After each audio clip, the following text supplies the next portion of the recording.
نحمدہ ونصلی ونسلم علی رسول الکریم، اما بعد۔ حضرت مولانا روم رحمۃ اللہ علیہ نے ایک واقعہ نقل فرمایا ہے کہ ایک فاحشہ اور بدکار عورت تھی جس کی وجہ سے پورا معاشرہ خراب ہو رہا تھا، پورا علاقہ گناہوں کا گڑھ بن گیا تھا۔ ایک شخص نے غصے میں آ کر اس فاحشہ اور بدکار عورت کا قتل کر دیا، اس کو قتل کر دیا عورت کو۔ لوگوں نے اس سے کہا کہ کیوں تو نے اس کو قتل کیا؟ تو میں نے کہا اس کی وجہ سے بدکاری پھیل رہی تھی، فحاشی عام ہو رہی تھی، میں نے اس کو قتل کر دیا۔ لوگوں نے کہا اس کے جو گاہک تھے اور جو اس وقت اس کے ساتھ بدکاری میں شامل تھے ان کو تو نے چھوڑ دیا، ان کو تو نے قتل نہیں کیا۔ اس نے کہا میں نے جو برائی کی جڑ تھی اس کو ختم کیا ہے،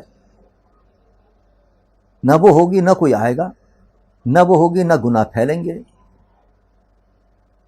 اگر وہ رہتی تو مجھے روزانہ کسی نہ کسی کو مارنا پڑتا، 5-5 10-10 آدمی کو مارنا پڑتا۔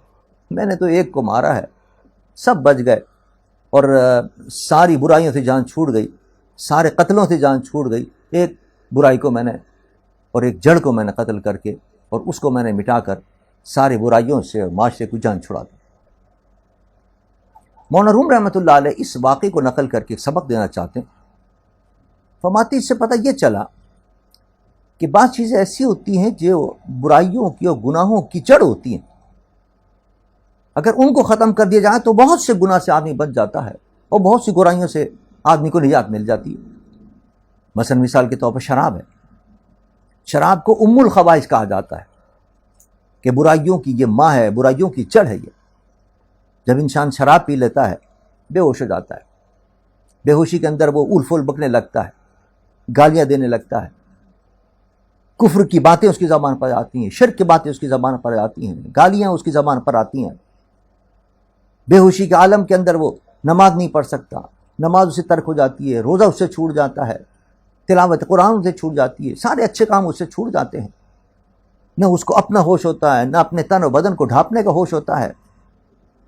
یعنی ایک شراب نے کتنی گناہ اس سے کروا دیے اور کتنی برائیاں اس شراب کی وجہ سے ہو رہی ہیں۔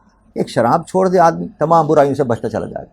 اس لیے اس کو کہا ام الخبائث کہ یہ تمام برائیوں کی جڑ ہے، اس کو چھوڑ دو، بہت سی مصیبتوں سے اور بہت سے گناہوں سے تم بچتے چلے جاؤ گے۔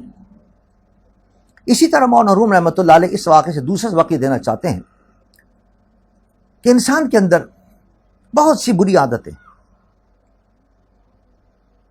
بہت سے گناہ وہ کرتا ہے، لیکن ان سب کی جڑ کیا ہے؟ وہ نفس ہے انسان کا۔ نفس انسان کو برائیوں کی طرف لاتا ہے۔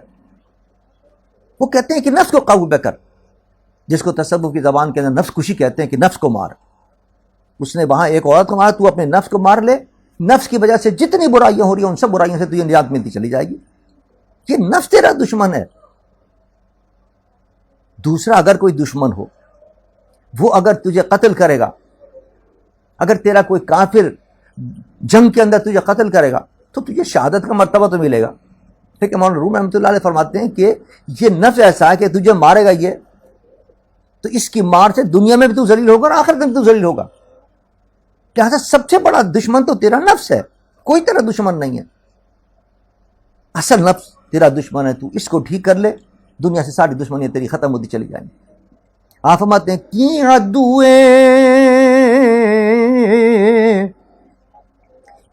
عدو آحسودو دشمن است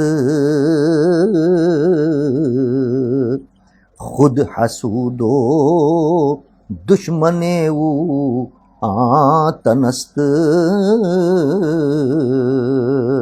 تم کہتے ہو یہ میرا مخالف ہو گیا، وہ میرا مخالف ہو گیا، وہ میرا دشمن ہو گیا، وہ مجھ سے حسد کرتا ہے۔ مولانا فرماتے ہیں کوئی دشمن تیرا نہیں ہے، اصل تو تیرا تن اور تیرا نفس تیرا دشمن ہے، اس کی وجہ سے سارے دشمن ہو رہے ہیں۔ جب اس نفس کی وجہ سے تیری بری عادتیں، تیرے برے اخلاق، بری زبان، بد زبانی، جھوٹ، کذب، الزام تراشی یہ شروع ہوتی ہے اس نفس کی وجہ سے، تو سب تیرے دشمن ہو جاتے ہیں۔ اصل تو دشمن تو تیرا نفس ہے، تو اپنے نفس کو درست کر لے، اس کی عادات کو درست کر لے، تیری عادات درست ہوتی چلی جائیں گی، پھر کوئی دشمن نہیں رہے گا تیرا۔ آپ فرماتے ہیں ازوکی دنیا خوش برتست تنگ اسپے او با حق و با خلق جنگ، نفس کشتی باز رستی زرتزار و کسترا دشمن ماند دردیار۔ فرماتے ہیں یہ کتنی خوبصورت دنیا ہے کہ حسین ترین دنیا تیرے لیے تنگ ہو گئی ہے۔ جہاں جا رہا ہے تو سمجھ رہا ہے یہ بھی تیرا دشمن ہے، وہ بھی تیرا دشمن ہے، تیری اپنی عادات کی وجہ سے سب دشمن ہو گئے، حتیٰ کہ تو نے اللہ سے بھی جنگ لے لی ہے اور مخلوق سے بھی جنگ لے لی ہے۔ اللہ کی عبادت نہیں کرنے دے رہا یہ نفس تیرا، اللہ سے جنگ ہو رہی ہے، مخلوق کے حقوق ادا نہیں کرنے دے رہا، مخلوق کی برائیاں ہو رہی ہیں، مخلوق کو تو تکلیف دے رہا ہے اب اس نفس کی وجہ سے۔ مخلوق بھی دشمن، خالق بھی دشمن ہے، لہذا تو اپنے نفس کو مار، نفس کو قابو میں کر، پھر کسی سے عذر خواہی کی ضرورت نہیں پڑے گی، پھر یہ کہنا نہیں پڑے گا معاف کیجئے، سب خوش ہوں گے تجھ سے، پھر کوئی رنج نہیں ہوگا کسی کو بھی تیری کسی عادت سے بھی، اور پھر تیرا دشمن دنیا میں کوئی دشمن نہیں رہے گا، سب دوستی دوستی۔ یہ خوبصورت دنیا تیرے لیے واقعی حقیقت میں خوبصورت ہو جائے گی۔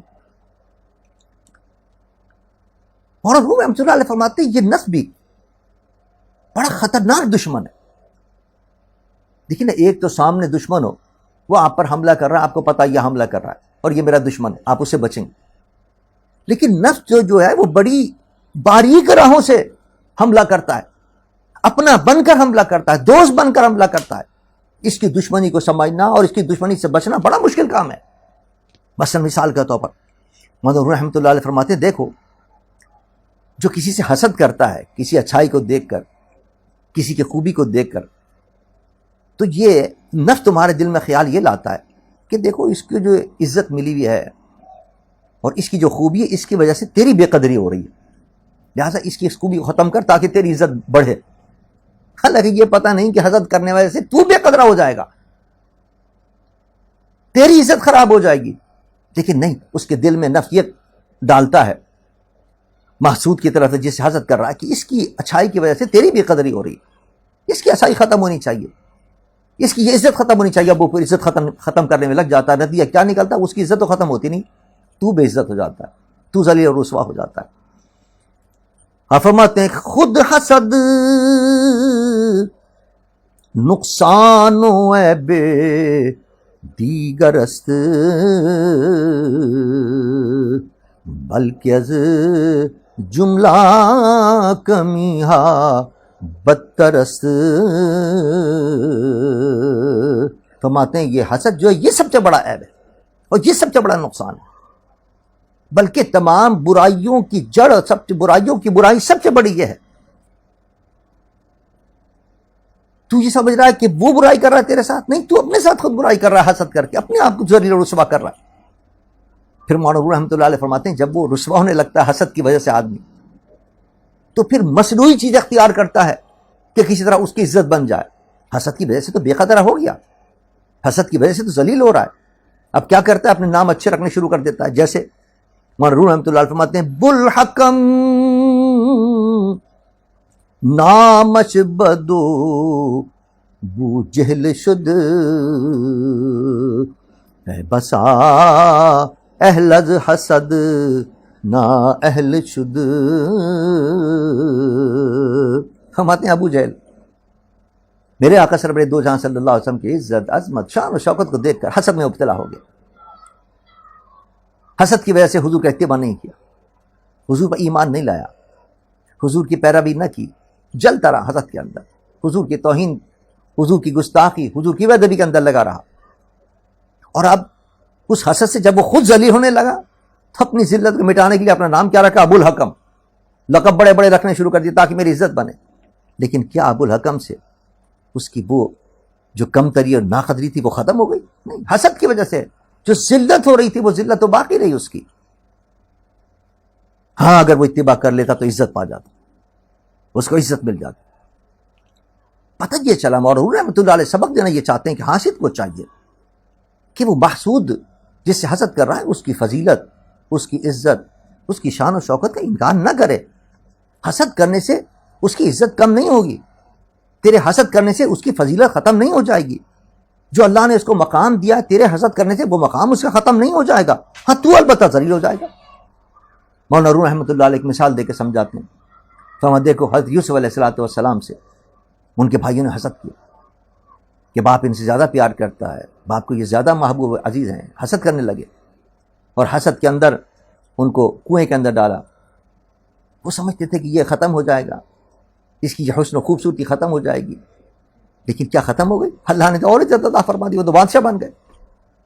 اور مصر کے بادشاہ بن کر یہ شان عطا کی کہ یہ حسد کرنے والے آ رہے ہیں ان کے پاس سے غلہ لینے کے لیے. انہیں روم سبق دینا یہ چاہتے ہیں حسد کرنے سے اس کی عزت ختم نہیں ہوگی. جس کو اللہ جو عزت دینا چاہتا ہے وہ کوئی اس کی عزت چھین نہیں سکتا. حسد کرنے والا اس کی چھیننے کی خواہش کر کے اس میں کوششوں میں لگ کر اپنے آپ کو ذلیل کرے گا. محسود جس سے وہ حسد کر رہا ہے اس کے اندر کوئی کمی نہیں آئے گی، اس کی فضیلت میں کوئی کمی نہیں آئے گی، اس کی عزت میں کوئی کمی نہیں آئے گی. لہذا ہمیں چاہیے کہ ہم حسد نہ کریں. جس کو اللہ نے جو عزت دی اس کی عزت، اس کی فضیلت، اس کے مقام کا اقرار کر کے اس کی تعظیم کریں، اس کا احترام کریں، اس کو اپریشیٹ کریں تو اللہ تعالیٰ تمہیں بھی عزت عطا فرما دے. وما علینا الا البلاغ المبین.